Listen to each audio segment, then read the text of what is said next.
The meeting will please come to order. I saw that in the closet. And I'm glad you got that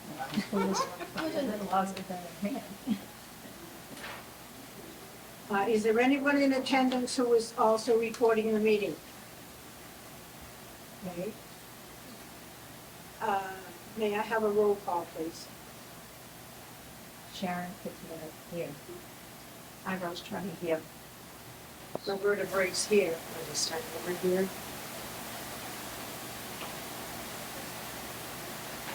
And that's staying for the, if you're able, for the pledge of allegiance.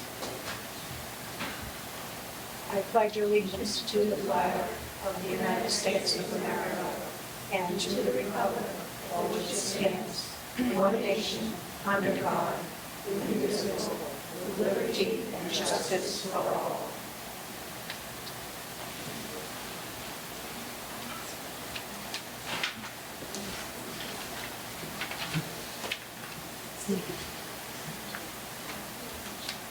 We will now do a public comment.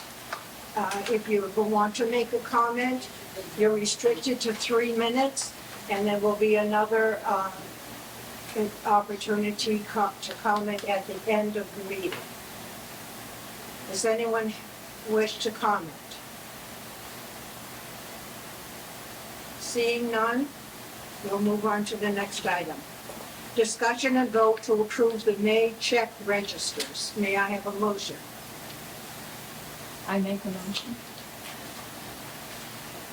Your name and Oh, sorry. Sharon Katina, I make a motion. to To discuss discuss, check. vote, and approve the May check registers. Is there a second? I second. Rose Turner. Approval.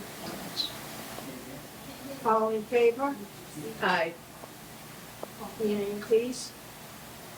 Wendy Steinover, aye. Sharon Katina, aye.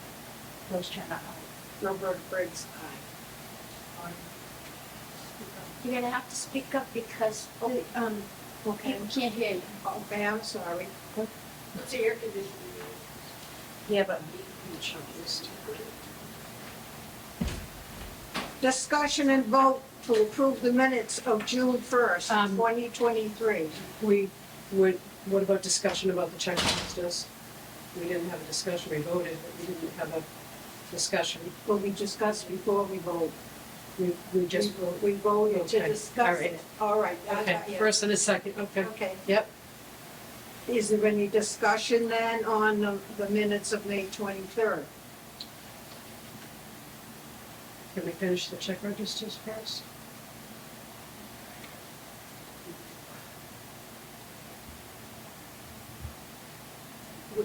Sharon made the motion. We had already moved on to the next item. If you want to go back to that, I will go back. I'd like to, please. I have a couple of Okay, questions. that's fine. Thank you so much. All right, right now, we're voting to approve the minutes of May 23rd, and we did that. No, we need to back up, She please. wants to go back to the check registers. All right. Discussion and vote to approve the May check register. So the motions have been made, right? Yes. And seconded, Yes. and did we all vote? Yes. Yes. Okay. Now, can we have a discussion, please? Yes. Great, perfect. I just had a couple of questions on the check register. I'm seeing everything here is a split instead of showing the account numbers that things were charged to. I know that, That's done for the account, like Sherman Williams. I understand, is a but pay- can you show the accounts that they were charged to? I know that it's possible with the reports. Just show, instead of seeing split, I'd like to see what accounts were charged for each one of these on Okay, the so check if you register. look where it says prorated, Mm-hmm. that means that it's split between the federal and the state. Right, but what accounts are being charged? Do you have a chart of accounts? We have a chart of accounts, but it would be in the report that you get from the accountant. The accountant takes it and puts it in the accounts. So if you look at, So when you're not processing the checks, the accountant processes the checks? I'm processing the checks, I put it to him, who's paying for it, so if it's either the state or the federal, Right. or which program, sometimes you'll see 705, which is pheasant court, sometimes you'll see PB federal, Right, right, and then I he understand all takes it, that. he takes it and puts it in the accounts. Right. But like, for instance, you see payroll here. I'd like to see what the category was, even if it's split between two different accounts. I'd like to see what the account is, okay? So can you write that down for me? I will. And I'll I send it will, to you in an email. okay. That's okay? Any Yeah. questions that you have for the accountant, you send it to me in an email, Perfect. and then I'll send it to him, and he can either come and speak to it, come to speak to it, or we'll get a response back from him in writing. Okay. But this is just the way we've always done it. Right, but like I said, I'd like to see what account is being charged for each one of those charges. Also, does this mean that, this is on the 689-1, There's no activity. that there was no activity, thank you, and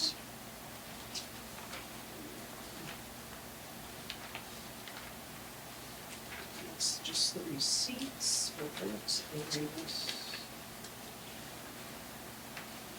That's the same. same thing, That's- rental receipts, The okay, I think that was develop- my only question on that then. The development is actually the federal program, Right, and the consolidated is the state program. Okay? Okay. So the two programs are separate budgets.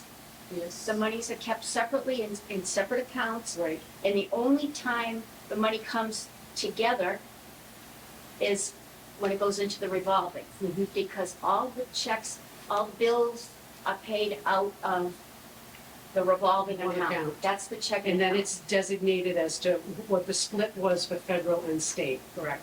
But like I said, in addition to that, I'd love to see what account is being charged for what, And if okay? you write that down, I will. exactly what you want from him, because we pay him to do what we Sure. need, and he can certainly do that. Right, He might charge us more, but who knows? thank you. All it is it's an access database, they just click accounts and it will come up, so, Okay. thank you. Okay, I think we're on number 4 now. Discussion and vote to approve the minutes of May 23rd. I make a motion to approve the minutes of May 23rd. The second motion to approve the minutes of May 23rd. And they want us now to say our name each time we.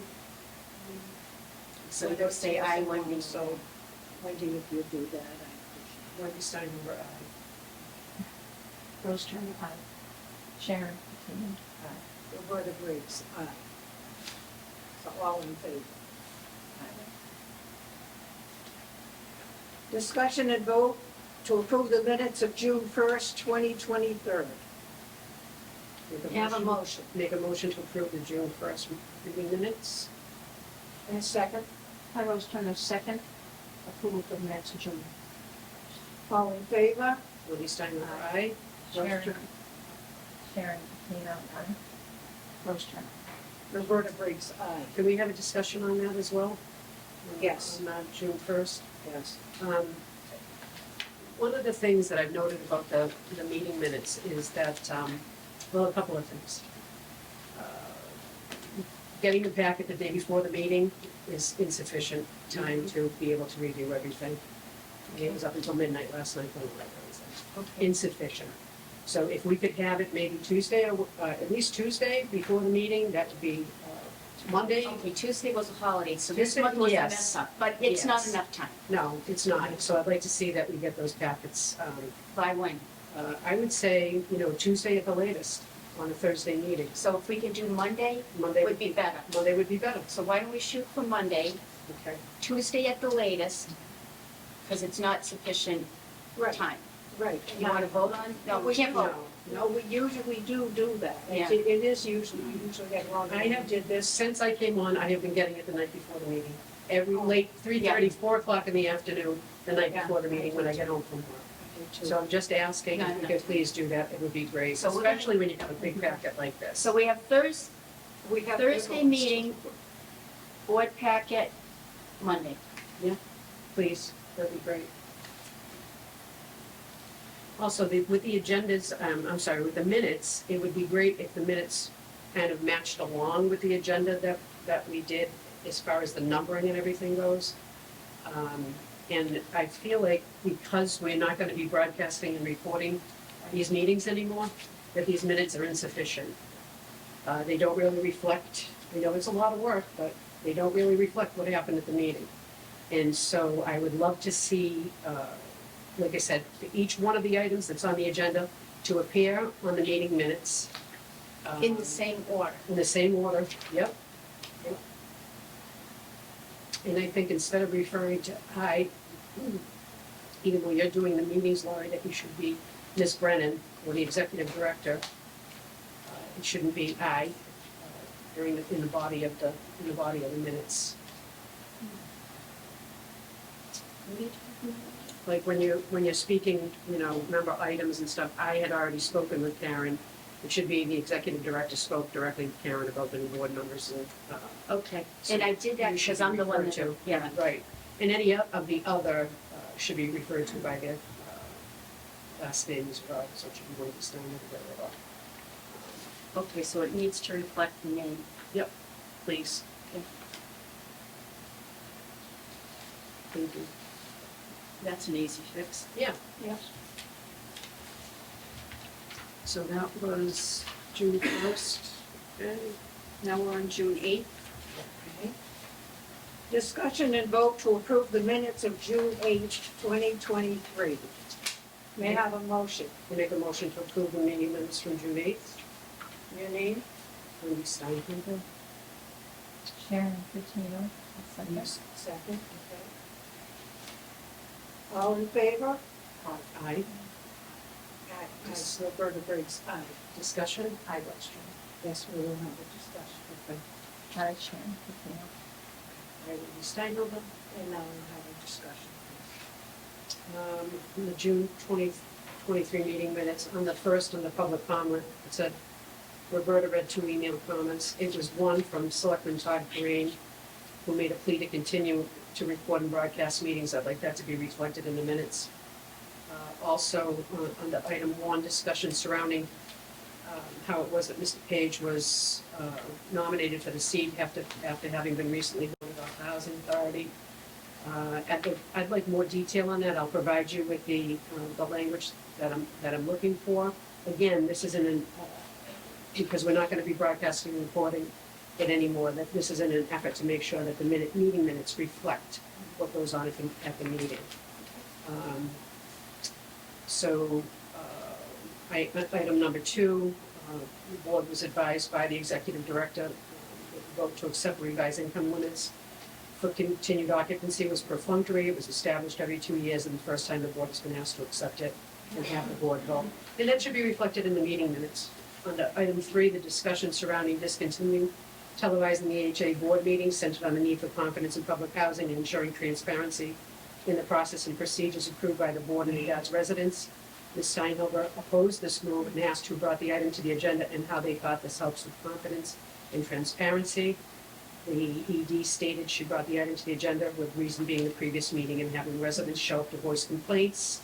Pointed out that the chair of the board did not control the meeting by letting things go on and on, even though once a grievance was brought up, that person should have been referred to the office to place their complaint. Maureen Hackett contacted other housing authorities to see if their meetings were broadcast and found that 11 of the 15 canvassed did not record meetings. This information was used to bolster the ED's argument, stating she wished to be in line with what other housing authorities were doing. Item 3 continued. Selectman Todd Green provided a written statement, again, in regards to discontinuing the reporting. And also under public comment, for Mr. Page, I take issue with that, commented, Wayne Page is of the opinion that the first meeting after the election stating was appalling. That's his opinion, so I'd like that to be reflected as well. Anybody have any So did you write down? questions? I did. Yep, I did. And I'll give that to you. Because we have to remember that this agenda and these minutes are not just for us, right? They're for residents The historical, and for the public. I guess the And historical aspect. for historical aspect, right? We need to be able to follow what's happening. So now that we've stopped the recording, let's make sure that the meeting minutes are reflect what actually happened. And I think at if the you meeting. do the minutes closer to the actual meeting, instead of trying to go back, Yep. Yes.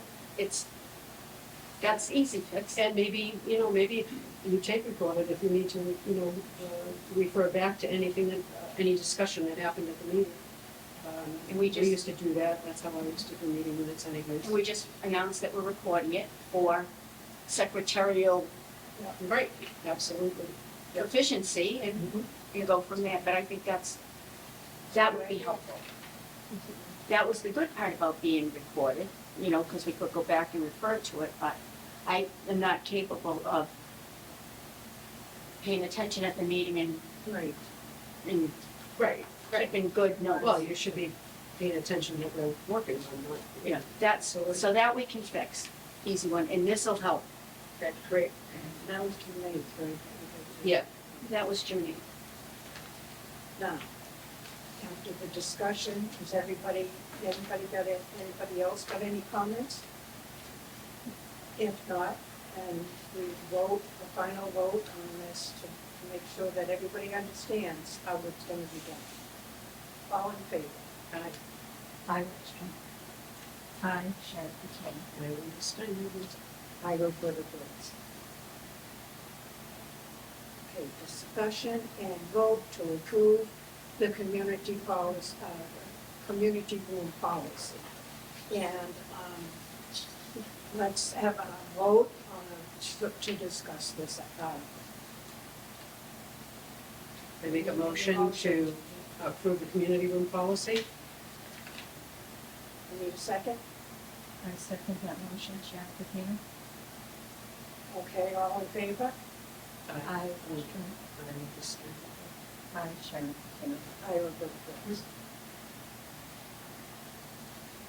I thought the Webster Housing Authority community room, most up to date, 2023, that was pretty good. And the community room agreement and rules were very comprehensive. I thought that this list on the back that they provided about the inspection and how, the calls that got refunded was, very clear. And it leaves no room for, oh, I didn't know that. So I didn't know if we wanted to incorporate any part of the Webster Housing Authority into the Auburn Housing Authority, or if we want to use that as a model. Do you want to use their whole policy? I thought everything except the part about the special conditions, because of course that must have been COVID related. Provide the opportunity for sanitization. That is, the room may only be reserved for Saturday or Sunday on any given weekend. I'd like to see that, that's So if they want to use it during the week, they should be able to use it during the week. Absolutely. Well, and I think what they're saying is they wanted to really get in there between uses on the weekend to give it a good clean, but if they follow the policy, then the room will be broom swept and ready to roll for the next people who use it. Absolutely. Well, that's why it's better to reach out to other housing authorities rather than to reinvent the wheel. That's why we like it. Yeah. And the Webster Direct has been at it a long time. So I don't know if anybody else feels that way or. I don't see Webster in here. Yeah, it was the initial package that we got, Yeah. that first, because it was Uxbridge, and I believe Grafton, Okay. yeah, Northborough, So we'll look for, Grafton, Webster. Webster. so do we want, Can you please just read it for the record? Sure. As a courtesy to individual residents, particularly disabled residents who would be unable to attend family gatherings off property, the community room may be reserved for social functions. This benefit is not intended to offer the amenities or flexibility as a commercial rental hall. The availability of community room reservations will be determined by the executive director, and rules may be adapted in response to any change in safety protocols for health, weather, or other emergencies. Residents can reserve the community room for occasional social functions, but not for functions which occur on a weekly or regular monthly basis. Your reservation or deposit is not a guarantee the community room will remain available for your function. At the WHA's discretion, the community room may be closed in response to health emergencies, which will avoid your advance reservation. To reserve the community room, a resident must be current in rent and in good standing within their dwelling lease. The executive director shall make this determination prior to the reservation being made. Community room reservations are neither afforded nor guaranteed by your dwelling lease or rental payment. Individual residents reserving the community room must be present during the entire function, must ensure community room rules are followed, and are held directly responsible for the conduct of all guests interacting with one another, residents, or staff. There is a $50 refundable deposit for a reserved date in the community room for functions. This payment must be made by cash, bank check, or money order. Personal checks will not be accepted. It's a refundable deposit. Please leave it in the place. But is that something that we want to incorporate, because we've never done that, we've never asked Well, for a deposit? let me finish and then we can talk more about it. This payment must be made cash, bank check, or money order. Personal checks will not be accepted. WHA staff will review statement of condition with residents prior to function date, along with social distancing and food restrictions in place at that time. This statement of conditions, along with security camera footage from the community building, will be reviewed the next business day following the function to determine how much, if any, of the deposit will be kept. There is no trespassing on the grounds by guests, including children. Children are restricted from climbing on stairs, railings, picking flowers, playing ball, or other sporting activities in parking areas and yards, or playing with equipment in the community room, including the television, wheelchairs, etc. Children must be supervised at all times. Adults and ultimately the reserving resident are responsible for their small children.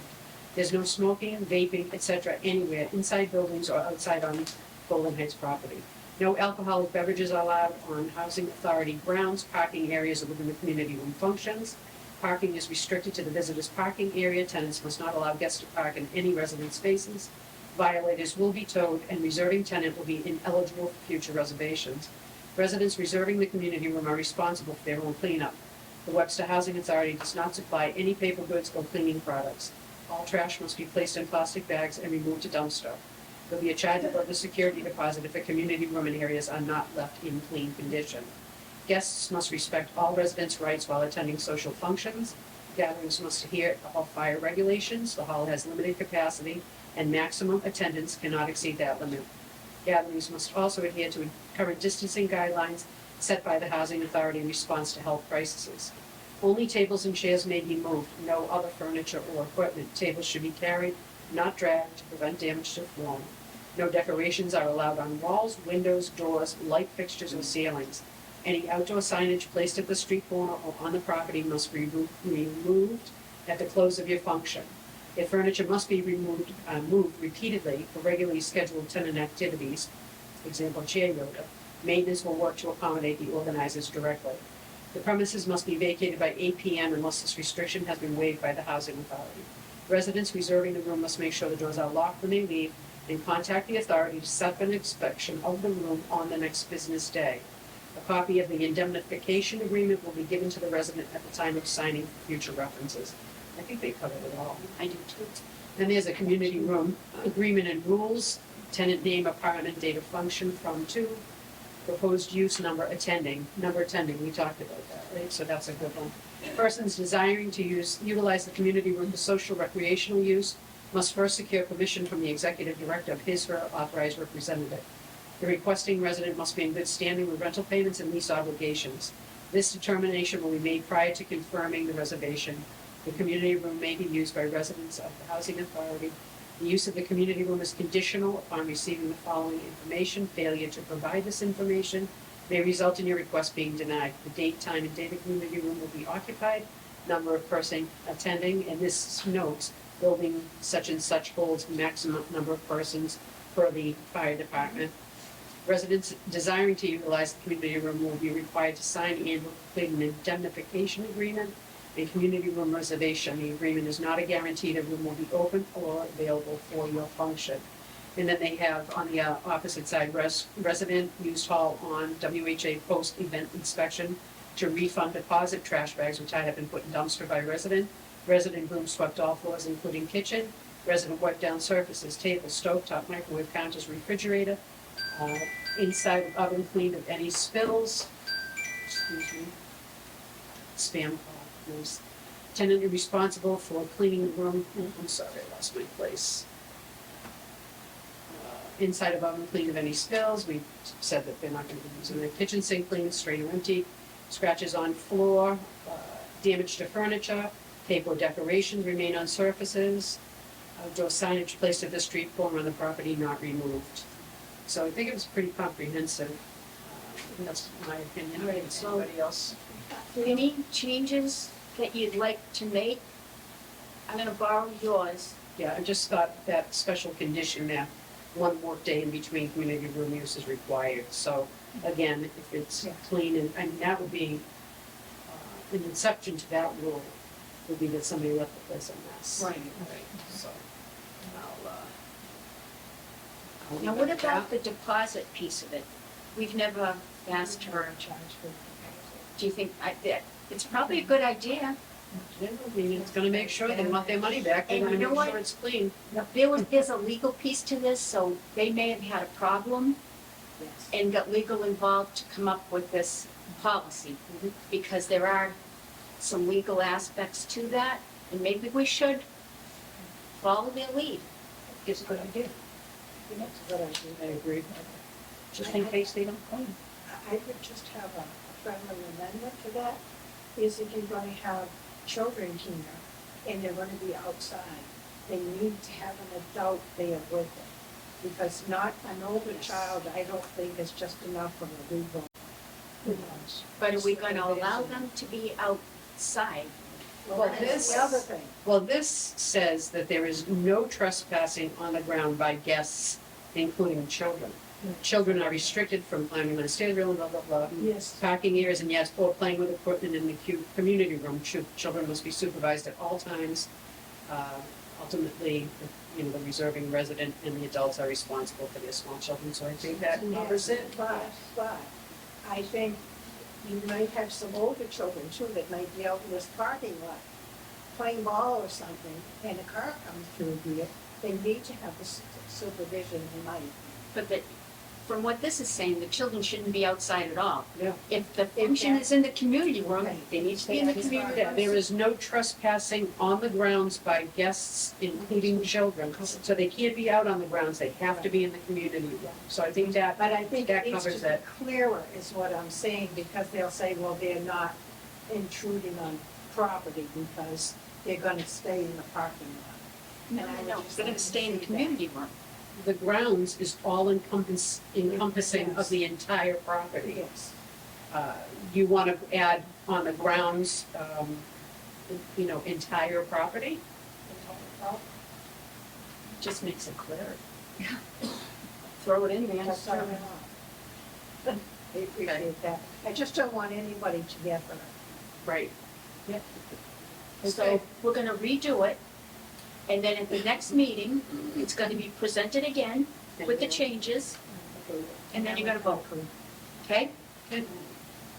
Thank you. And we're gonna include all of it, but this is the beauty about asking other housing authorities what they have, Yeah. because they may have better Why than we redo do. it? Right. Why redo it? We don't need to reinvent the wheel. So that'll be coming up on the next Yes. meeting agenda. The cleaned up version.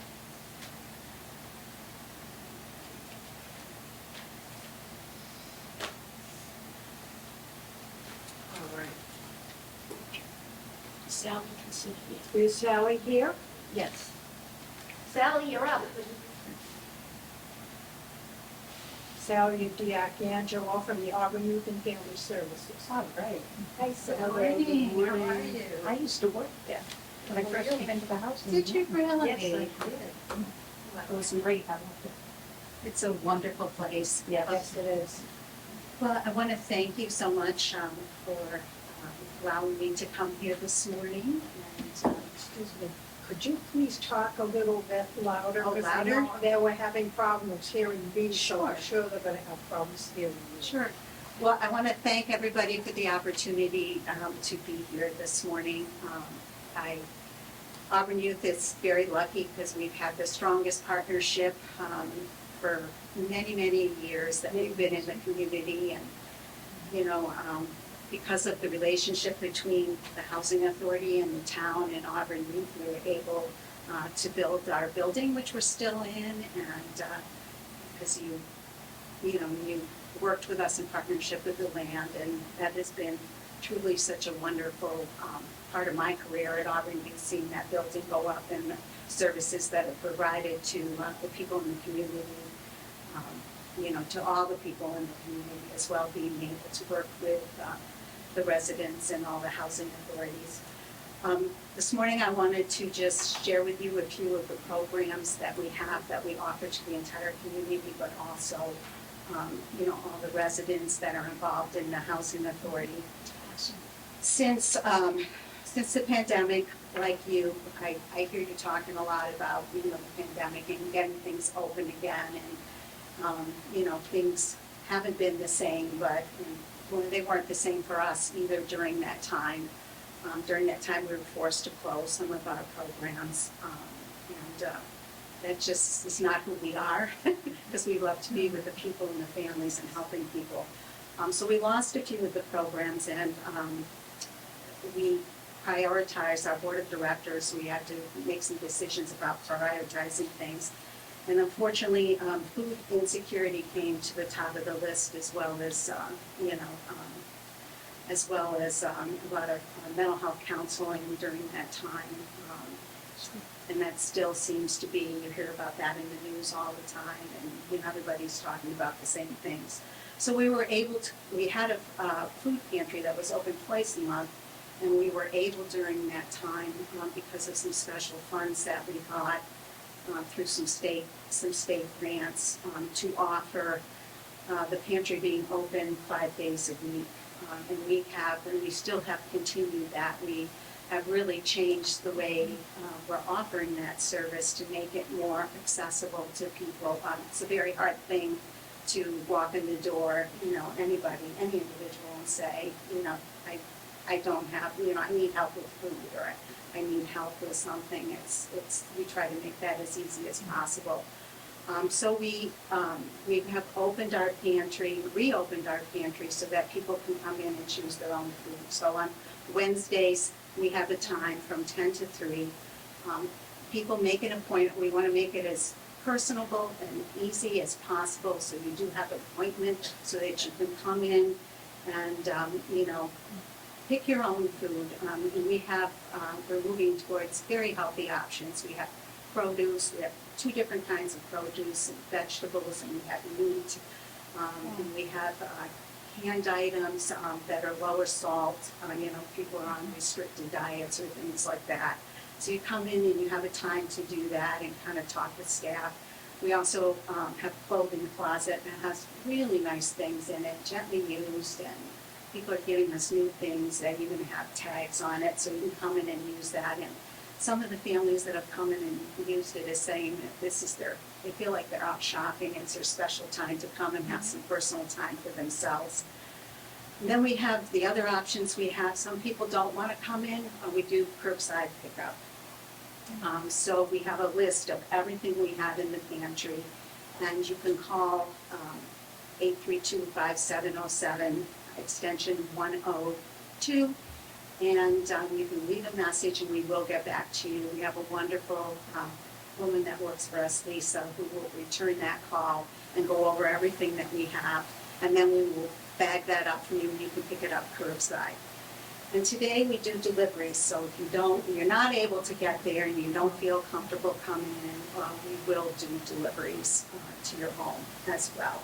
And all the calls are confidential, so you can call and talk to us.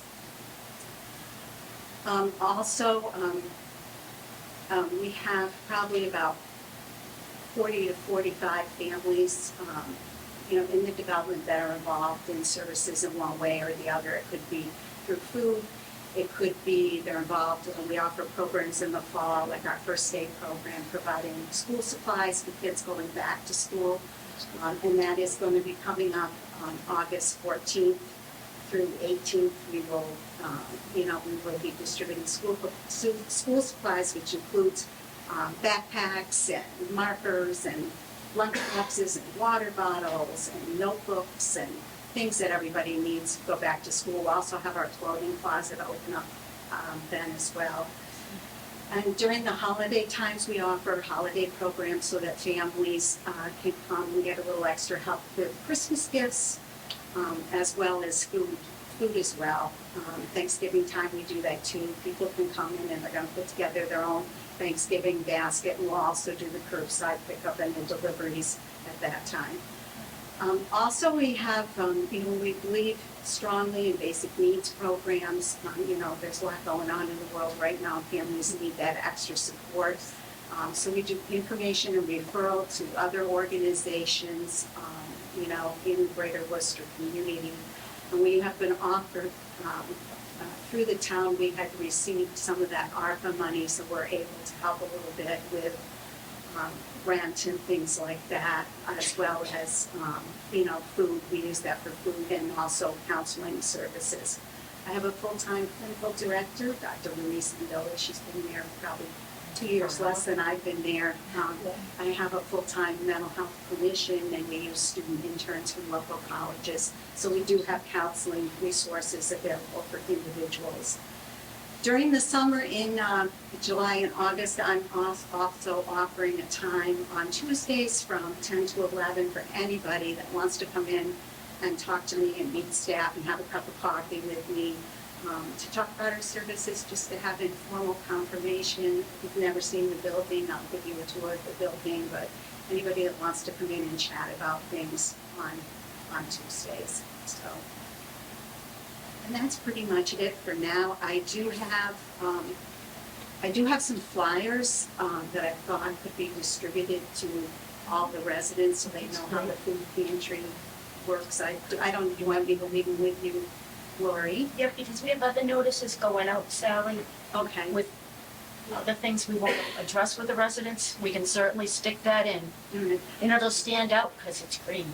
Also, I am working on a picnic for the two family developments on August 10th, that they can come, and Masterman's is offered to cook some hamburgers and hot dogs, and the date isn't quite firm yet, but we'll have probably, I don't know what that's game where you throw the food bags in, cornhole or something like that. And some games, and so, some of my board members and their families. That Masterman organization is They're- exceptional. They're wonderful. We have, we're so lucky to have so many partnerships with the community, but we want to, be there for everybody and break down those barriers, to make sure that everybody is getting what they need, Sally, are you getting enough food donations? We have a partnership with Worcester County Food Yes, Bank, so so still we go down once a month, and now Patrick Motors is sending their van down, and we're going to be able to get a little bit more. We also have a partnership with Park Shop, and we get food at cost.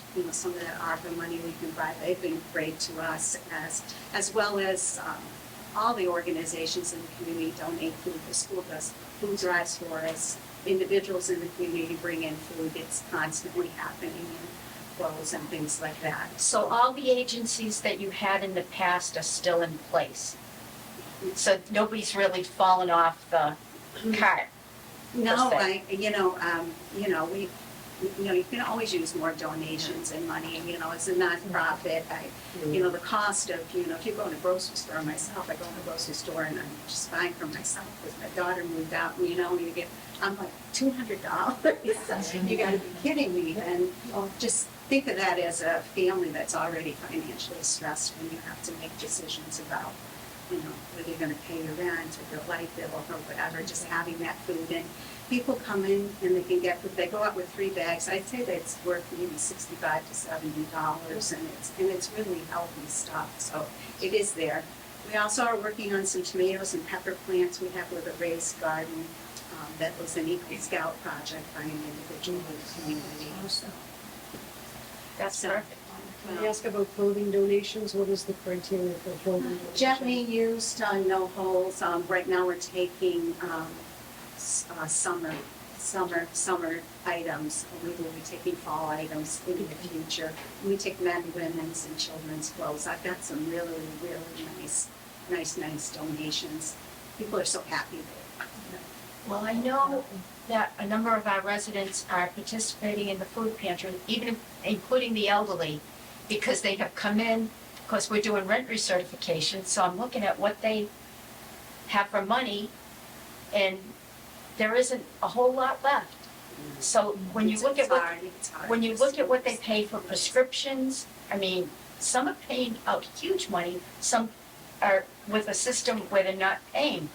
But how do they pay for food? It's like I question it every time, especially somebody severely low income. But they always make a point of mentioning that the food pantry is saving their life. So that's a big thing with our residents. I know you're helping them, some people with their rent. I see the checks coming in from Auburn Youth. And if they have nowhere else to go, they can come in and we can do a redetermination of rent, but the reality of it is, they have to pay. Now we're finding, Betty, Osterman Propane let us know that at Pine Brook Court,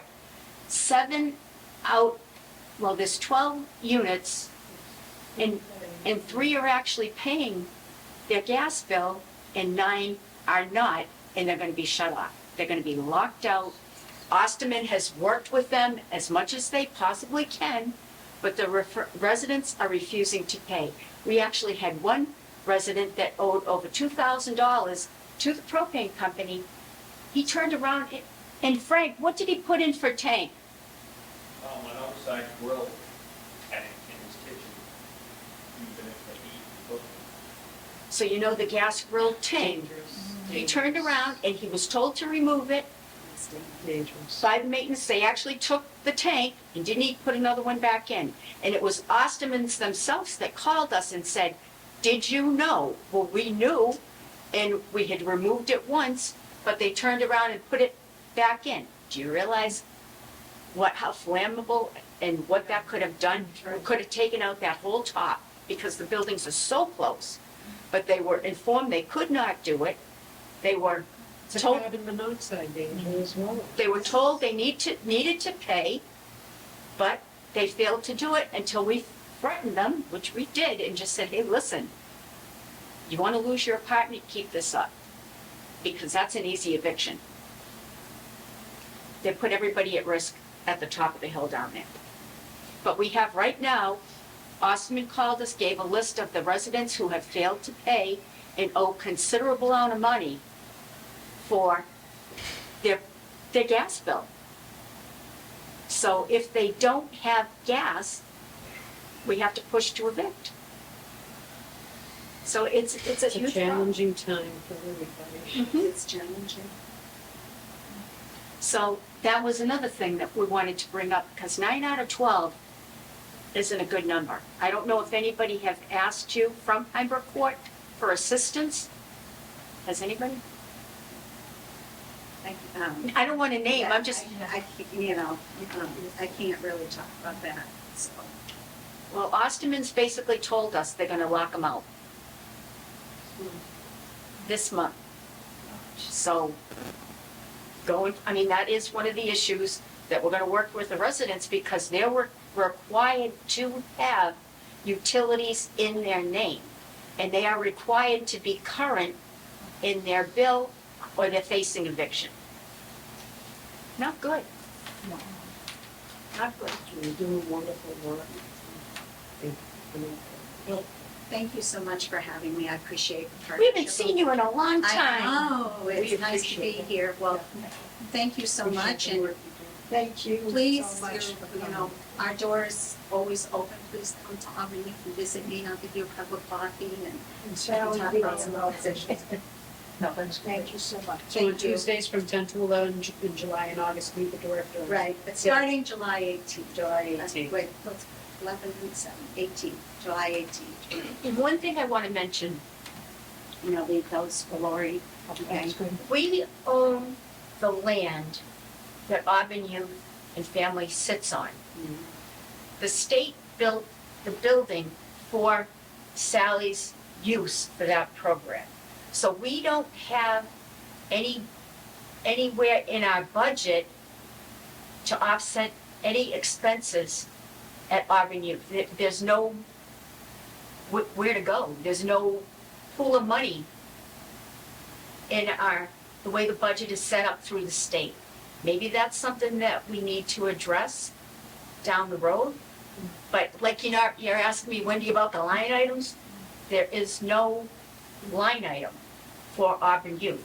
So that technically we own the land, but as far as the building goes, in the past, we've tried to do different things with carpet, to help out, but there actually is no designated money. So maybe that's something that we can look at with the state to see. Even if you had a grant, like the Department of Housing and Community Development sometimes had a grant. Years ago, I got a grant to do family violence. I think it was like a $10,000 grant. And I worked really closely with Paul Frost and Mike Moore. If there was any kind of grant, we definitely need more money for mental health, for sure. And, for more counselors. But if we could If we figure out how to do apply a for one, partnership, maybe if we could do a grant together, that would be, that would be wonderful. I'm going to start looking into DHCD grants and things like that. We're very interested in housing and keeping people in place. and maybe we could partnership. I mean, I don't know how to write a grant, to be honest with you, but that doesn't mean that we can't find somebody that does. And maybe we could partnership because our residents are getting this service. Right. I mean, it doesn't hurt to ask if you know who to ask. So we're, that grant we got for the building was a $590,000 grant to the town. So many moons ago, And we haven't asked them for anything since. No, it's great. So it's always good to look into that. But thank you for your time this morning. I so appreciate it. Thank you for coming. Thank you for helping us out with the No residents. problem. We want to be there for everybody. So thank And you. we'll make sure that those go out. Thank you very much. Yes. That's awesome. Wendy, have you ever written a grant? Yes, I used to buy all the vehicles for the RTH, so, yeah. Maybe that's something that we could work on as a goal. Sure, yeah, it could be a goal. Be a goal. Okay, the next thing on the item is the board vacancy meeting with the select board.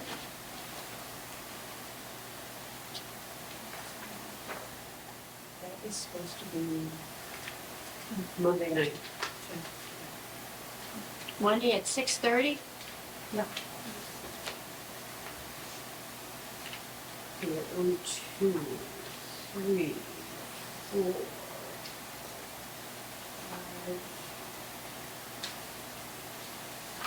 6 letters of interest. Yep.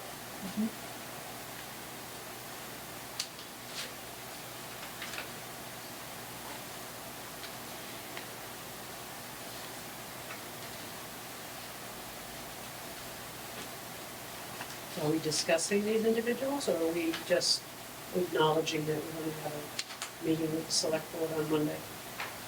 That's up to the board. Because you're not going to vote as a board, No, you're going to vote as an as individual. individuals. So it's So maybe it's just bringing it up and. letting the people know that right. the meeting's on Monday, July 10th at 6:30. We do have one former board member that applied, and we have one current resident from Packagug Village that decided he wanted to be involved. That's I think great. it's great. And he's a good guy, but I was just happy to hear that he wanted to participate. That's good. Absolutely. I'd like to see more involvement with any of the residents that we have that can do anything, Now, is there any kind of a resident tenant organization or LTO or? No, we don't. How come? They haven't asked for them. They can form it themselves, correct? They choose to. If they choose to do that, they can. That would be good for me too. There's certainly a provision for it, There is. so, but that's something that they have to decide what they want to do.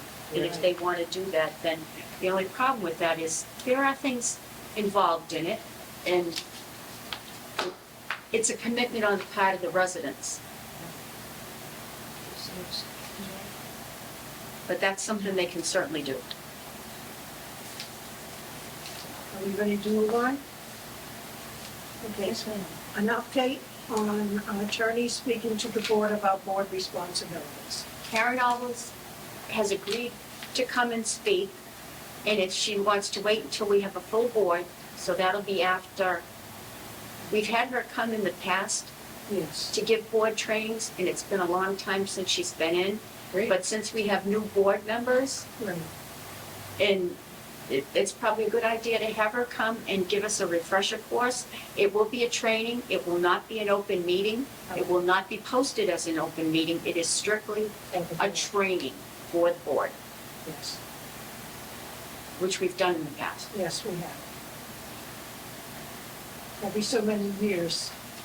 It's good to have her come in or another attorney that we have to come in and update us on everything. So that especially when you have, it's 1, 2, 3, then whoever the fourth one is, we all need to be updated every so many years. And it's good so that, because some of us have questions, and this way we get the legal answer in what we're supposed to be doing, and we'll get back on board again, because with the 2 years that COVID really interfered with a lot, of course, of what we do all the time. Momentum. Yes, not only do you lose momentum, but when you can't meet, it makes it very difficult. So it's a good refresher for us all. And as we get older, and I'm one of those that's older. Yeah, but I'm not as old, you're not as old as me. I'm beginning to think I'm a bookseller. But anyway, it's in the beginning there.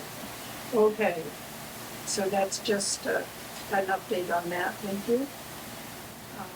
Review of the PMR 2022. Okay, we did get an actual evaluation. We did not do well. We ended up with a 55%. We would have needed a 65% to pass, but we didn't get any points for champ at all. So it was a problem. This was for the 2022 period, which we were still under COVID. We weren't using champ properly because we really didn't understand. And as far as it's no excuse. I mean, we weren't in compliance. There's no excuse for that. How long has Champ been around? Since 2019, during COVID. They introduced this, and they've made a lot of changes.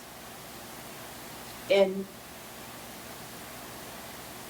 we weren't in compliance, but now we are in compliance. And I would like Albany to come up because she is our champ person and she's also our work order person. Albany, can you?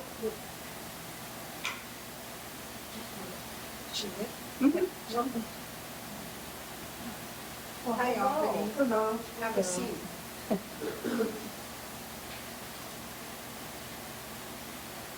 So basically, you're going to explain where we're at with champ right now. Do you feel that we are using it effectively? 100%. Do you feel that we are taking the training that they're requiring us to take? That's because of the training that I can say we are 100% work with Champ, because it's not only the training, the state send people to be here and teach us, take all doubts that we have about. And just to explain, because you ask since when it's Champ going on. Champ coming with COVID. So was a little bit before, but then we didn't have the people to work with. And then start COVID. And when I started working here, champion was kind of like no one worked with. And Lori feel that we should do something. And she asked me, you think you're capable to do? And I said, if I have someone to teach me how to do it, we can do it. Because it's all about internet, all about computer. So I need the guidance. And she got the guidance, and not only online trainings, but they come here, and now after this we have the in-house, 3 people by chair. That's great. Was 2021 in compliance with CHAMP? 2020 in compliance with CHAMP? And 2019 was not in compliance with CHAMP. And it wasn't, So it went on for 3 years. Did we have findings each one of those years? no, we did not. It wasn't until 2022 that CHAMP became part of the audit, because everybody was having trouble with it. It was during COVID, nobody really, So CHAMP didn't become part of the audit until 2022? that's the first time that we were actually audited on CHAMP. And we were found not to be in compliance, which we weren't. And they gave us a strike. They've given us guidance on how to fix it, which we are already. And one thing I want to ask them for is progress reports, so that I can report back to the board as to where we're at. So we waited until we were found not in compliance. No, we had been asking for help prior to that. Until- They knew that. How long did you ask for assistance? From the beginning? Oh, From the beginning? Yeah, from the beginning. yeah. And part of it The was the prob- list. The list didn't, No, and the problem, they was clear about that. We wasn't only the house authority that had problem.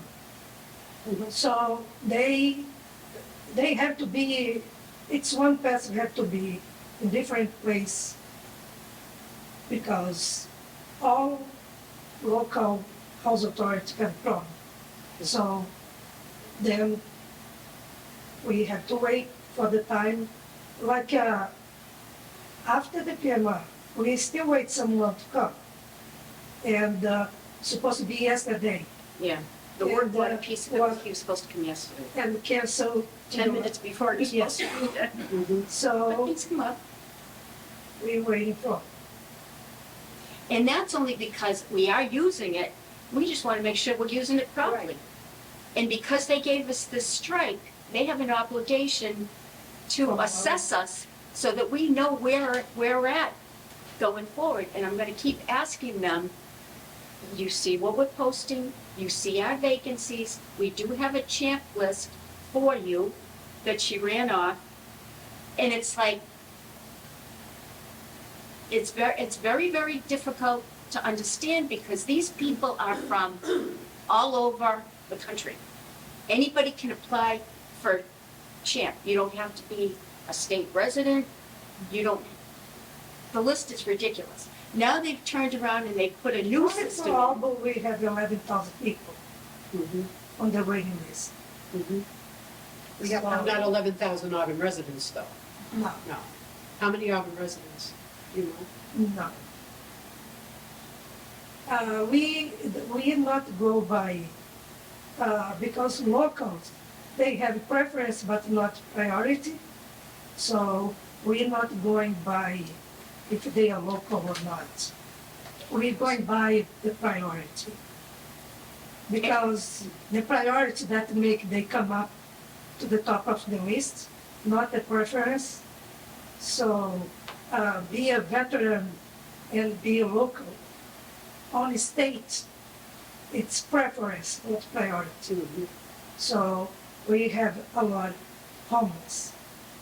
So contact the homeless, it's kind of impossible.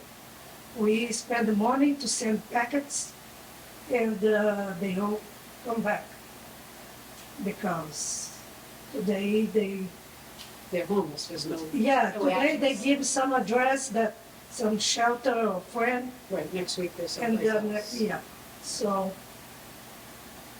It's not easy, and they require us to pull these lists of, you can do 25, you can do 50, it costs under $3 to send out the actual packet that the housing authority incurs that bill. And it's like, out of the 25 of that list pulled, how many did you get? two, three, one have the full packet. The other two, we still need some stuff. The others didn't respond. So 3 out of 25 responded? No, 25, excuse me, The 25 you had, because we put two lists. On the first one, we had only one person able to make offer. He didn't answer. Because he's not from here. He's from Boston area. He don't want to live here. This second one, the other two people that did not complete the offer, it's because they from Cape Cod. So you keep moving along and keep sending out? Yeah, and the problem is, when those people go to ask for help, they orient to check mark all places in Massachusetts. Not because they want, but they say, if you're homeless, you have to do this way, and you have to accept whatever they send you. But those people want to be close to people they grow up with, family, so, and it all takes, it pushes the time out. So now you have to request a waiver because they want that apartment housed within 30 days. Well, if you're waiting for people to respond back to you, and you can't actually pull a second list if you have viable people on the first list, but you're waiting for paperwork to come in from them. Is there a more proactive approach that could be applied? phone calls, they not answer, email. They don't have a When this first person on the first list, he has a friend that he provided as a reference with email and phone. I email and phone the friend, no answer. I email and call him, no answer. And you have to wait anyways, because if you not wait for 10 business days, their website not allow you go further. So you're kind of limited as to what you can do to be in compliance, but we are being in compliance. So we have one state unit that's ready to be housed, a second floor. We've identified one person off that second list for that apartment. I've requested a query, and it's still pending. So as of yesterday, it was still pending. When I go in today, I'll check to see if that query comes back clear. Then about 5 days or 5 days. I did it at the beginning of last week, requested it. So as soon as we get a clear query back from this person, we are in a position to make an offer. And this, yeah, and this is, I'm sorry, they're gonna, it's not part of the subject, but it's another thing that's gonna happen on the house authority. What you guys was talking about, rent the community room for birthday party, something like that. The state require that we house young people, disabled young people. When we start rent for young disabled to have a party, they have young friends. And they were gonna be loaded with the young friends, parking the car there, and I, in my view, this is gonna be a conflict with the elderly people, because it's going to be another problem. Well, that's why there's a policy, and the policy Right. applies equally to all residents. But we do have a vacancy in the state section. It's a second floor apartment. I have requested a waiver because we have had difficulty with Champ coming up with a resident. It has to be a non-elderly person, and that'll put us with our placement numbers. We're down one, So non-elderly equates to a young disabled, correct? under 60. They have to be under 60. Mm-hmm. And we, You just said someone else died up here at Stoneville, yeah, so there's another apartment here? oh yeah, Is that first floor? No, second floor. so. Our first floors tend to go to transfers, although we did place the first floor, with, disability, elderly, one, veteran. So, is what it is. But the point is, we are in compliance. I did speak to our champ rep on June 27th, and she spelled out what our plan was, and I said that I am gonna address the board on this, and we're gonna take all their recommendations, and we're gonna comply with everything they recommended. We're gonna take all the trainings. I hope so, because we got our first strike, right? We have our first strike, and it will be the only strike. It will be the only strike. That is a goal. We're gonna clear this up. They're gonna work with us, and we're just gonna get it done. I mean, we're already through most of it because we're using it. And as far as the work orders go, it was not, we was always doing the work orders. It was just, they want them in categories as far as what kind of maintenance it is. Is it deferred, meaning you're not gonna do it today because you're waiting for a refrigerator or you're waiting for a part to come in? It's making sure that we take the work order and we put them in the right categories. Now, the work order guy from the state was supposed to come and review what we had done so far, but he had a conflict, so we'll reschedule with him, and we'll just get him to come in. He said he was more than willing to help.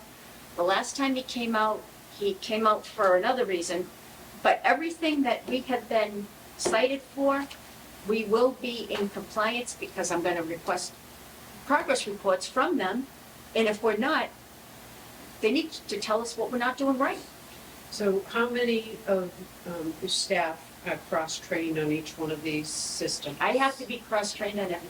Okay, you do, but what about Betty and Betty and Maureen, both. Everybody's cross-trained? The only thing they're not, Maureen isn't focusing on CHAMP because Maureen's focusing on federal recertification right now. Okay. She's meeting with residents. Betty and Albany are both trained on the CHAMP. Yes, and me. And as far as the work orders, we all know how to use the work orders. And we just need to come up with a workbook that explains, and there is one, what is deferred, what is preventive, what is routine, the categories, to make sure that we're placing the work orders in the correct categories. And there is a housing authority out there that has a cheat sheet on how to do this, and we will be contacting them rather than reinventing the wheel. So that we're not gonna be getting a second strike. Right, but when we're gonna be reaching out to that, when? Soon. I get to do recertifications. I have to have them done by the middle of next week for Stoneville. I'm probably 80%. I still have people, it was due the end of the month, that have failed to comply, to bring in the paperwork, and we'll be contacting them and just saying, you're violating your lease, you're putting us in a bad spot, and we just need the paperwork. So I think going forward, we're gonna make sure we're gonna be in compliance because we're gonna get requests from the state updates, and then I can present to the board so that you know that we're doing what we're supposed to be doing. And if we're not, then I'm gonna have to explain. And what's our score on the federal side? Federal, we did very well. We did, but What's the score? 98 out of 100. 98 out of 100. But we need to It get, still doesn't negate what's happening on No, the no, state no, it side. doesn't. No, it does not. no, but she's trying to say that we're not complete screw Right. ups. Say that we're, I agree. we're I working understand. very hard. And I take this very personally. It will not happen again. And it was my fault. I mean, that's the bottom line. But you can only do so much. But it was my fault. And I am not, these people down at the state are very, I know, they know me. I know. And they were as shocked as to where we were, Right. as to where we were at. And they know that I'm not gonna allow this to continue. And if I have to get the head of DHCD out here, which we did have, Christopher did come, and she was like, Good. Laurie, what the hell? So, they know, they've agreed to help us. They cited us with a strike. And now, moving forward, I'm gonna be responsible to the board as to where we are at with this. And if we're not good, and that, it will be another goal. What do we have, 3 goals now? Wendy? Are you I counting? have no more strikes. What were the other goals? The goals, I'll think about it. And we'll write them up and we'll present them at the next meeting. Well, it's my understanding that the board's supposed to set the goals, and Well, I'm giving you some ideas. Okay. You can set whatever you want, appreciate that. but I'm just giving you some ideas of things that I know are things that we need to work on. Is that okay? Yeah. Because I do have input. Yes, you do. Wendy, I'm listening. I'm just saying. But I just want you to understand that this is where we're at, this, everything they checked off in that sheet, some of the stuff, it was so tiny you couldn't even read it. So that was one thing, the champ list, not being in compliance with the champ list, and there was something else with the, The work orders. the work orders, but wasn't there also something Inspections? in That- receivables? Was that? No, No, okay. there wasn't anything with that. There was an issue with the board not in compliance with the 90-day, and that was explained because they didn't get the email, because UMass had the wrong email Right, address. right, we That was remember one, that was one of the findings. The other finding was the submissions were not being submitted on time Submissions of, for like the budget for or. the year-end Yep. reports. And I don't know whether that was because the accountant was in Florida. I don't know why. I don't know. But these are things that we're already worked to correct. Now I get a reminder. I get a reminder from the state. I don't think they send it to everybody, but I have to put it on my calendar. Such and such is due by such and such a date. The accountant provides me the information, and I just have to make sure I send it Mhm. in a timely manner. That's my fault. Yeah. So I gotta get in the game. And to send the stuff in a timely manner. That's another goal for me. That's number 4. My goals. But it's something that I can make sure I can submit it to the board to show that, in fact, it did get submitted on time.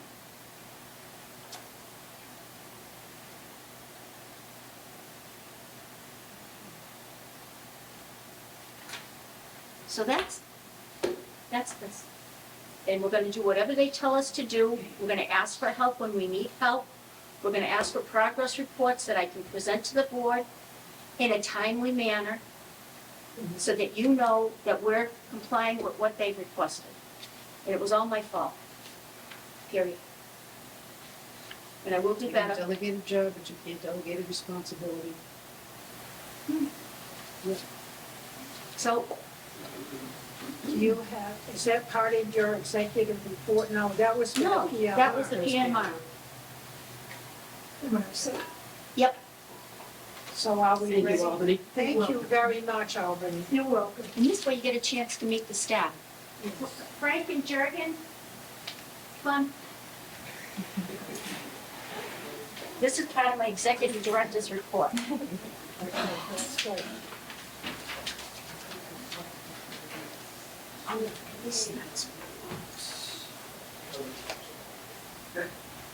Hi. Hello. Hi there, how are you? Good, nice to meet you. Frank. You as well, Wendy. Wendy. I know, nice to meet you. I know everybody else. Very good. Joe, nice to meet you. Have a seat, Jurgen. Jurgen, you get the seat. Jurgen, have a seat. This is part of your report, madam? Okay. The reason I have them here is we're having a serious problem up at Packagug Village in the state. as far as the plumbing Yes. issue. And I would like them to explain to the board, because we're being overrun with the expense of this. And I need them to explain to the board, we're gonna end up doing a revision of the budget because it's that much money. So it's toilet wipes, they're clogging the main drain like every 3 days, basically. So, and it's backing up into one tenant's apartment. So we get called, usually we kind of rush in, 2 or 3 of us, because it's such a problem. And then we gotta get United Drain down there, and then wet bags, and then I pulled the man cover after 2 days, and it's already clogging up again. So I'm able to clear it, but sometimes you can't clear it. So it's becoming, and no one admits to doing it, but yeah, we can see what we're pulling up. I mean, United Snake, I had pictures, but I think I deleted them now, but That's okay. yeah, it was like 20 feet of his snake were wrapped in, like this big, wrapped in white release. So is that from his apartment or is it? No, we can't, you can't really prove who's Okay. apartment. That's the problem.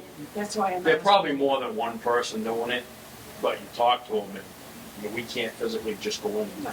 and, Wasn't me. you know, they just admit, they just say it's not that, I just wanted to make sure it wasn't one. you know. Not that we might suspect one person, but there's just so many that I almost, That's right. unless they're purposely doing it at that point. Unless you can prove. You know, I mean, in 3 days, I'm talking, you know, they're filling a pipe this big around. Right. We've been bringing our beds up just to be on the safe side, so we'll Yeah, stay. yeah, right. But, That's not bad. and we've never, I mean, I've been here 23 years, we haven't had that problem like that. Right. And we did have a resident move in there, and all of a sudden it seemed to happen, but we've gone through and cleaned out all the plumbing out of the whole state development. And in the back, we've done it because we had an issue in the back, but not as severe as what's going on in the front. Now, the development was built in the 70s, so it's old, and the plumbing is old. So we tried to get a company to come in with a camera, and we're still trying to get somebody to come in to see if there's a pipe that's broken, that the wipes are getting trapped on, but to cause the kind of backup that we've been getting, we just can't keep up with it. And we have this Chad that was supposed to come yesterday, was gonna come and check that. So when we do reschedule him, we need some help with it, because it's costing significant money, and nobody seems to know how to correct it. And if the problem is with the residents, then, I mean, we can tell them, we may need to do a wipe policy. They have suggested that to us, but if the residents aren't willing to not use the wipes, where do we go from there? You know, we've got to get help from the state as to how to deal with this problem, because I'm sure other housing, during COVID, they had sent out a memo encouraging the residents not using other than toilet Well, use the paper. wipes, but put them in the basket versus putting them down the toilet. Right, and they're throwing it down the drain, and they're causing a serious problem with our plumbing. Okay, so there's a problem, you've identified the problem. What are the next steps? Well, we're gonna contact another drain company to run a camera down the line in this apartment and see if they can In just the one apartment, Well, or? It's Well, gonna have to gotta be the be whole main line. drain. They're gonna start from the street and come, you know, backwards. Okay. And then if you find out that those pipes are okay, then what's the next step after that? We're gonna have to ask for state guidance as to how to address this legally with the residents, because we cannot continue to have this going on. I mean, it seems to land in one person's apartment, and Which we just replaced all of our flooring because it happened. Oh. So if it happens, we've luckily got it here in time so it doesn't get into, it's been in the bathroom, but if it gets into the living room, she's gonna want new carpeting, new flooring. It has happened. But we've stopped it at this point. And you've made the statement before that you've spoken with other housing authorities, so other housing authorities must be having issues with this. We heard from the facilities guy from the state that other housing authorities have this problem. And how would they rectify it? Do you? We haven't contacted them yet, but we will. But the man that was supposed to come yesterday is a facilities guy, Chad Howard, and he had suggested having a policy that the board institute regarding the wipes, but that's something we're gonna need to contact other housing authorities to see if in fact housing authorities that are our age, if they're having the same problem and what they've done about it. But that's something that we're gonna need the state to help us with. Because we don't even have that kind of money in the budget. I mean, we could put it in our budget going forward and see, but the bottom line is we're spending money in order to fix a problem that we haven't identified how to fix it. And how long have you guys said that this has been going on? Last year, anyway. And no policies in place yet, no wipes. And it's been going on for a year, It's been attended to each time. Each time. except that it continues to happen and a policy hasn't been put in place But for a that year. doesn't necessarily prove that that's what's That's causing. what I'm That's saying. right. That's We don't even exactly know what I'm time. saying. People should be encouraged through a policy not to be putting wipes in them. It just seems to me that there's kind of a disconnect there. And I don't know if we're forced, we can recommend, the board can recommend a policy in place, but how do you prove who's doing it? I didn't say That's that. right. I'm just You have saying, to you gotta, prove- you know, I don't know if you could Take bring steps. the whole building, like, To a and have an meeting. education program with, that way you look at them in the eye and say, look at, you know, because you can't probably charge the whole building because they're gonna say, it's not me, I'm not paying that bill. That's what I would tell you. I'd be like, I don't know something. Why am I paying for it? You want know? new things, well, now you can't because now you have to clean the Right. No? It's taking money from And other it's frustrating, and we don't wanna be there doing it. Plus it's either. taking No, money no. from things. You know? And we appreciate what you're doing, absolutely. I mean, it was the last time we were there 3 hours. Yeah. And before, this has been going on, but it's not to this extent. I mean, we had here and there it would happen, and then I'd hire somebody to come in and clean the whole thing. But within the last 3 months, It was, It's I not, just opened it up the other day because I was like, yeah, you know, it's only 3 days, and if I didn't open up the manhole and get down there and clean it, which I'll probably do tomorrow, and see where we're at. It is, does the, So it's happening, I know this, Yeah. there's a lot of rain that we've had too. rain wouldn't affect. No, but it would it affect the flow in any No, way? no. Okay. Groundwater's separate from. Yes. Well, I know it's separate, but I just didn't know if there's a break, it would make a difference. there were always, here and there was an issue, but not to the extent that we have right now. Usually, once you kind of confront the group that you kind of think somebody gets mounted, you know, they don't want to admit to it, but unless we snake a toilet and I pull it out with my snake, then I can say, look, it's you, don't tell me, you know, and they usually stop. you know. And that has happened too. In this case, it's the main drain, so. It's the main line, now you're gonna prove that it's one person. If it's one person, it might even be on purpose, just to do funny things, you know what I mean, they're mad at you or whatever. But I can't Yeah, people have One person, that would be a psychological lot problems, wipe these, because it's a ton. Yeah. So And that's a lot of money, so that Yeah. doesn't likely make probably sense. more than Right. one. too. Yeah. It's not an easy fix. And because But we it is can't- something. But it seems to me we should be getting on at least a policy. You know, And that's why I wanted them to address the board, to let them know that it's out of control. Yes. we're spending our weekends here. Yes. And that's not good either. So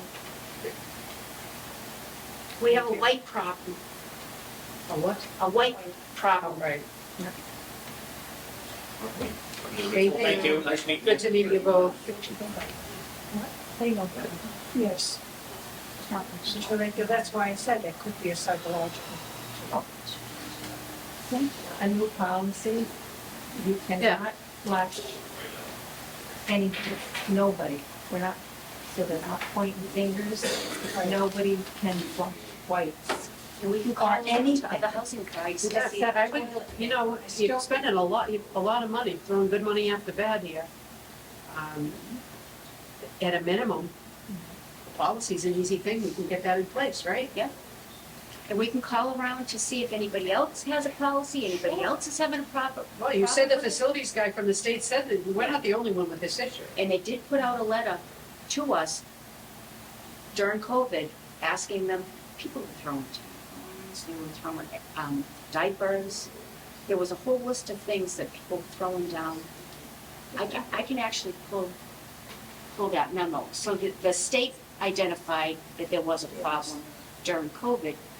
We're continuing to have a problem. We'll call to see if any other housing authorities have a white policy, how they've addressed the issue, if it's ongoing or if they cleared it up. All we can do is ask. And I mean, if you eliminate, you put a camera through the pipes, make sure the pipes are okay, and then, you eliminate things, you get the white policy in place, and hopefully, But they can did do get that off. We just don't have a policy. Right.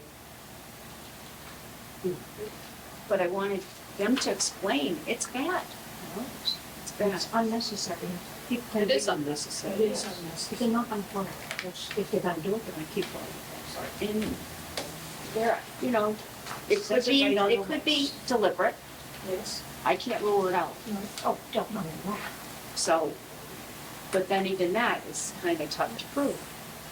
Well, do you have anything else on The vacancies. As of right now, Stoneville Heights has 2, second floor. As far as the back of PV Federal, we have 1 that's gonna get filled today. It was the first floor, goes to a veteran. Disabled. Veteran. Pembroke Court is full. Pheasant Court is full. So that's it for the vacancies.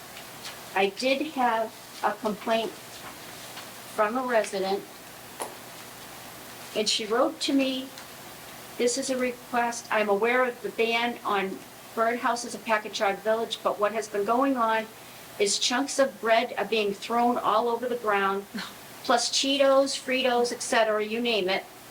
A person that does not live here. This is not a park. Bird droppings are everywhere. Turds on sidewalks, under tree branches, on benches, picnic tables. I believe nighttime creatures that destroyed my Mother's Day plants may be drawn here because of this swoop. Large birds like black ravens, hawks, etc. are all arriving.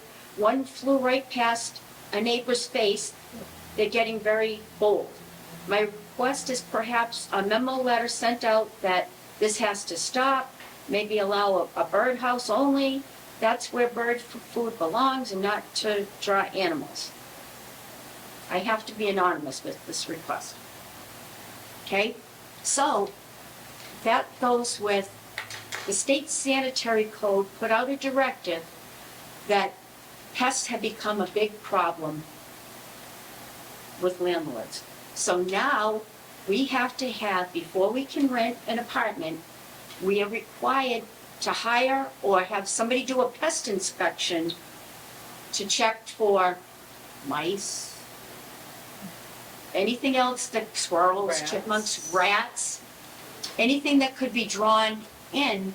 They advise against bird feeders, they advise against bird houses, especially near the buildings, because it draws in the little critters, which draws in the bobcats, the coyotes, I mean, bears, who knows? I mean, we've had issues with, The food chain.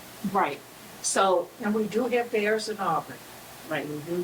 So we did have a resident put in writing a complaint about feeding whoever. And maybe this is another policy that we need to look at, because now we have to have We have to pay to have a professional come in and inspect. I mean, we have termite guy here today because we've had a problem with termites in the past. So we have a program in place with Bremen to come in and put the things in the ground.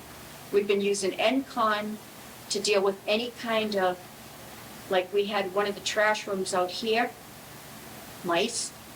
The residents aren't putting the trash in a trash bag and then putting it in the tote. They're just throwing, like they went to McDonald's and they're just throwing the trash in the wrappers, and of course that draws in.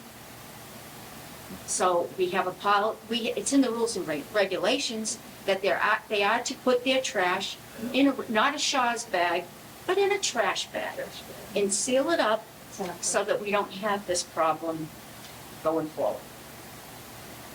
It's an issue.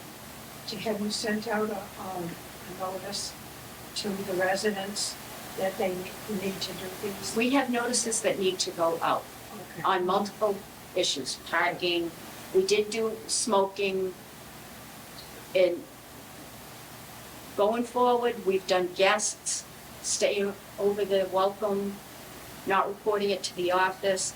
I mean, we need to know if somebody's here. If we had a fire, That's it would be good to know who we're looking for in the buildings. We have these policies in place, but that doesn't necessarily mean that people are going to comply.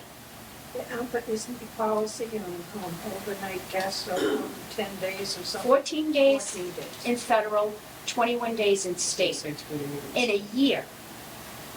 So if they're not reporting to us whether they're a guest or not, how would we know?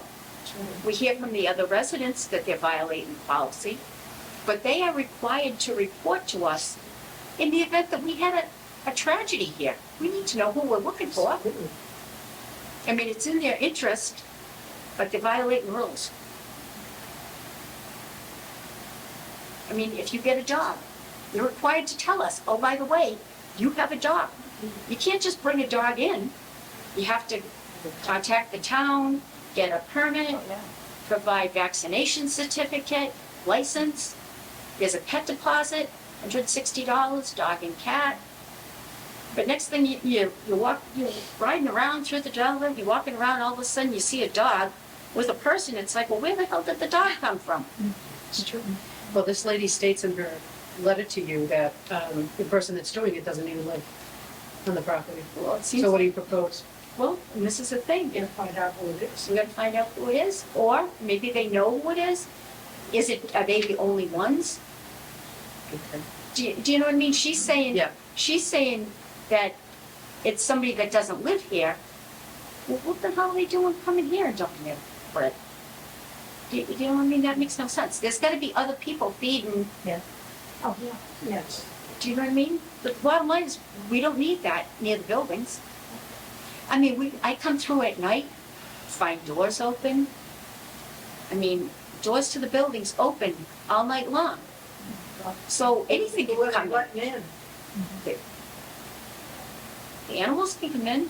So I get out of my truck or car, I go out and I shut the door, and it's like, well, okay, what is this about? But you don't want to look like you're picking on people all the time, but the bottom line is, you gotta follow the rules. We put the rules in place for a reason. Anybody could walk in that door. So whoever's leaving the door open, and I can't accuse because I don't know who, they're causing a problem. They're leaving the residents with an open door, and any critter could come in. And they do. I'm sure they do. So that's something else. Okay. I have chipmunks trying to get in my house all the time if I open the door. Yeah. Oh, they went before. And I did have a problem with one of the bank deposits that I made. There was a group of deposits that went in, and one, I have a picture of the deposit, I have the checks. There were 8 residents that were affected. I'm still looking for the deposit. The bank doesn't have the deposit. None of the checks have been cashed. So we've contacted the residents that were affected. A couple of them already have issued a stop payment. I will personally issue a check for any expense that they incurred through my own personal account. The housing authority will not be compensating for my mistake. It happened on a bad week. I don't even know if that's the reason, but I can't come up with why. There were 10 other deposits at least and just one missing. So I'm still looking for it, but in the meantime, we have contacted the residents to let them know that this happened, and we've encouraged them to get a stop payment. I will be paying for it personally. It was my mistake, and I still can't figure out what happened. But I did it. Unless it was stuck together or something. But I think the bank would have found it. Because I have pictures of everything from our end, Right. so I know the residents paid it. Yeah. I have a copy of it. I have a copy of the deposit. I just didn't get a deposit slip for that, and I had tagged it, and then one of the residents came in and said his check hadn't cleared.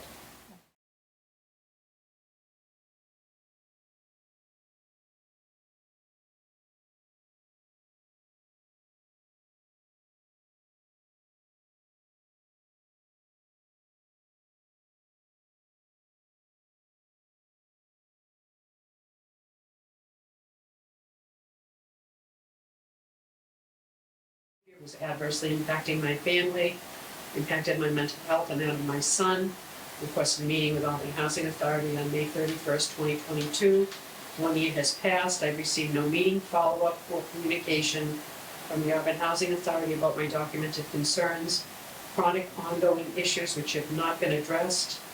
Children can't play outside without harassment from this young man. Minimal to no parental supervision of this young man. He had a large knife while playing with others at time report. He says that I'm able to report any behavior that threatens the health, safety, or right to peaceful enjoyment of the authority's public housing. I am doing so again, but this time I'm again requesting a meeting with the executive director to address these serious and dangerous issues. Thank you, CC Roberta Briggs, Wendy Steinover, Wanda Siciliano.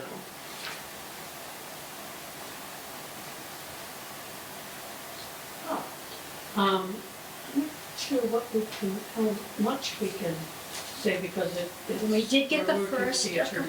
when we did get the first complaint, we did contact the police, and just said, what do you have on this? Because we weren't there. We did contact the attorney to file eviction at that time. We couldn't discuss it with Carol because it's actions were taken against another resident.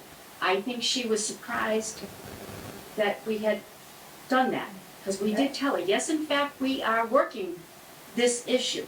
Well, she was told that when it happened, because she had contacted us. And we met on the phone, we had a phone conversation yesterday with Carrie, Laurie, and myself, and the attorney, about this situation. And I think Carrie was surprised that we've really been working on this. That it's just, we can't tell her exactly what's going on. And we did have an agreement in place prior to this latest thing with Carrie that the attorney had done with the resident, and he violated the agreement. So Excuse me, when you say the attorney, is that our attorney or this is a their federal, attorney? this is a federal issue. It's not our state attorney. We had to hire a federal attorney to deal with this. So when it first happened, we contacted an attorney and he told us we didn't have enough to evict. Then we went for an agreement Shocking. with the resident. With a machete? I know, but you know, minor. When there's a minor, it's. And the lack of supervision. So they suggested, the attorney suggested that we do an agreement, which we did at that time. And And they said, you know, you need more. It's like, to me, if somebody was coming out with a machete at my child, if I had one, I'd be like, you kidding me? But you can only do what they're willing to do. So he was, even yesterday, he had the conversation, back and forth, and I told him that we are gonna go forward. We're gonna try to make an agreement again, see if he complies with the agreement, because frivolous visits to the court. But Does the fact that this family is precluding others from having peaceful enjoyment of their home figure into this in any way, shape, or form? they just make Does he's it a the minor. lease say that? It would, but Yes. it's not enough. It's not enough. And he came right out and he told This is Carrie, mature. Carrie heard it. Yeah. Carrie heard it, so she knows that we've been working this, that it wasn't something brand new that we're just addressing all of a sudden. We had a signed agreement already in place about this, but if they're not willing to take it to court because they don't feel that it's enough, well, what are you gonna have to wait till one of these kids get really hurt down there before you do something? No, I told them no. We'll go forward, and if we don't get an eviction, we're gonna go get an agreement with the court, let them do an agreement before the judge, and see if that has any weight. Because if that happens, if it doesn't, if it's Right, in the then, court, yes. then if Then it he becomes- breaks the agreement, Right. it immediately goes Right. to the public. So this has been going on for over a year? But it's been pretty calm. Well, we hadn't heard it. Because no one else complained, all of a sudden Carrie's complaining, we're like, really? Unless they tell us, we didn't know, but we already had this agreement in place. So we know in fact there's a violation of the agreement. So it's like, I told the attorney, hey, it's like, we're gonna go forward. If you wanna do an agreement before the judge and see if that has any weight, because he doesn't feel that we still have enough. I mean, it doesn't make sense to me. But what am I gonna, argue with him? I'm paying him to give us advice. And if he doesn't feel that it's enough, then okay. We advised her, if there are any more issues down there, you gotta call the police, because even if they don't do a report, we need a log entry. Yeah. Because I'm gonna be picking on him. I'm a racist.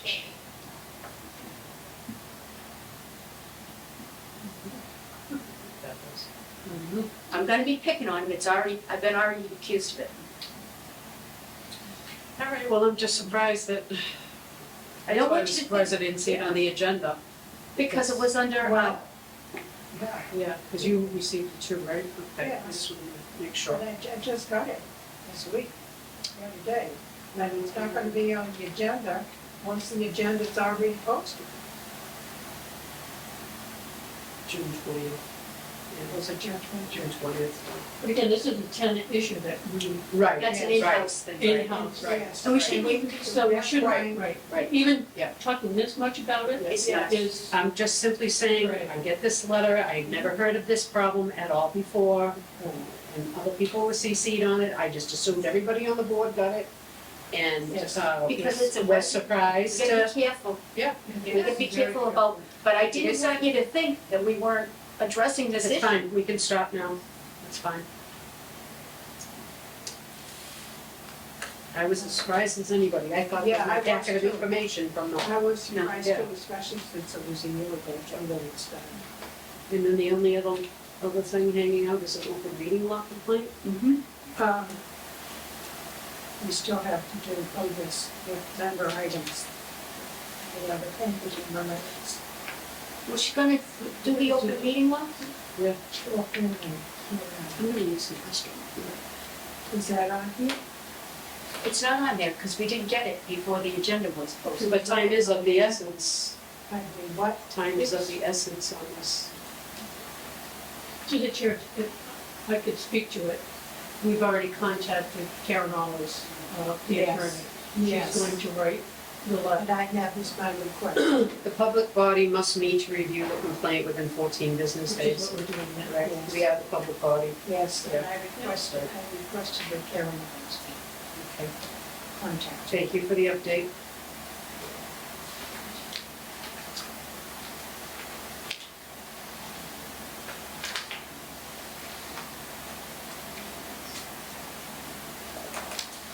Okay, so where are we now?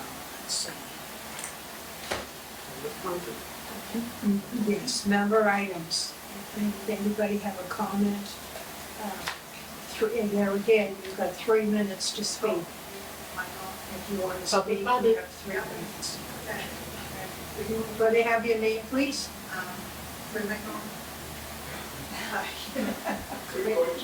Hi. You can sit right there. Oh, okay.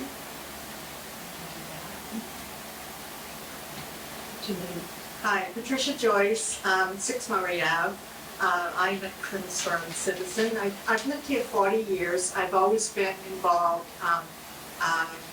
with all the meetings, town meetings, but, you know, maybe more recently involved in Housing Authority. And there's much to be concerned about here. Before today, there's been statements made that lies have been told by housing residents and elected members, and an accusation that a setup of a confrontation occurred, yet this authority board has not substantiated any of those claims. What lies were told? What proof? You took a vote to shut cameras off as a reaction to residents' public comment that happened after the former chairman and defeated member vehemently attacked his opponent and made political narrative at your meeting ahead of the election in May with no pushback by any of you as members. Yet the former member claims he is not responsible for anything that has happened since. Residents are allowed to speak, and yet most from that day are criticized for their words, while one other who calls a duty, while one other who calls a duly elected authority member a girl, calls out nasty innuendo and a conspiracy theory in a, if I say it, it is so, is just given a pass. The May election, and in some regard, this upheaval has given this authority a chance to look within itself to do the job of public housing oversight in our town. I hope you see through the games and self-preservation being played here. Auburn housing residents now and in the future deserve the best we can give them, and I thank you.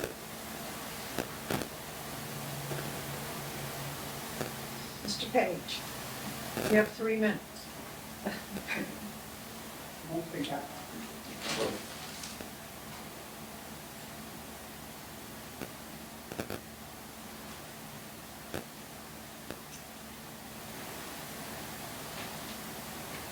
I'll make this short and sweet, because I'm going to be coming to all of Auburn Housing Authority meetings for years to come.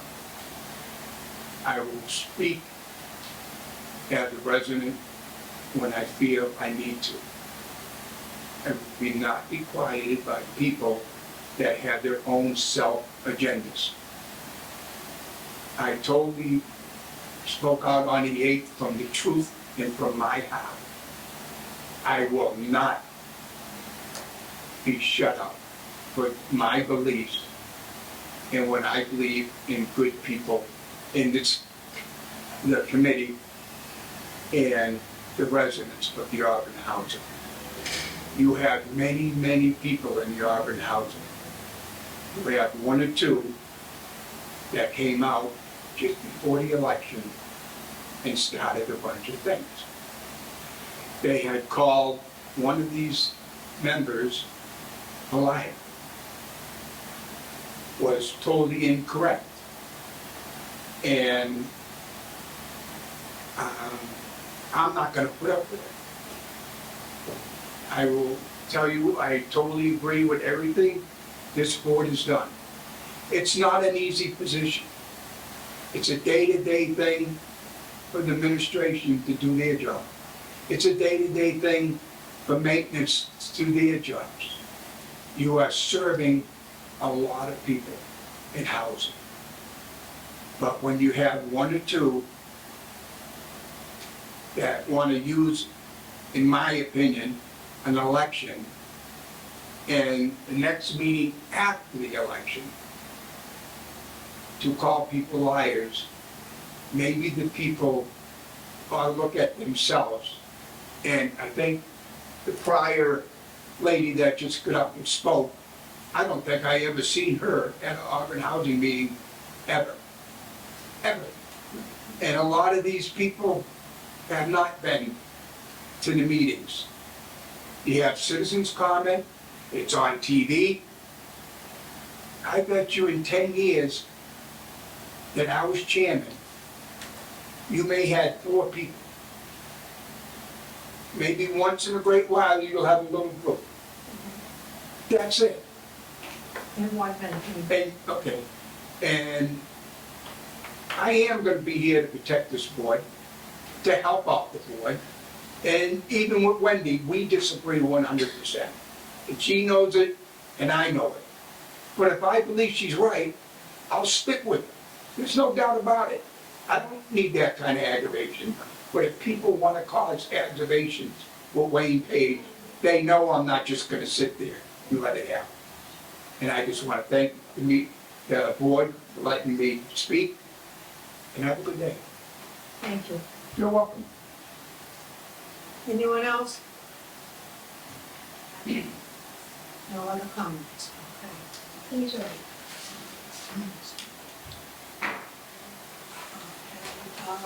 may we have a motion to Make a adjourn? motion to adjourn the meeting. We need a second. Second motion to adjourn. We have to go to make sure our names are connected each time. Wendy Steinlemmer made the motion to adjourn the meeting. Rose Turner, second motion to adjourn the meeting. All in favor? Aye. Karen Hickman. I, Yeah. I would just. Your name? Sharon Hickman. Thank you. And we are adjourned, and I thank you all for coming. Thank you.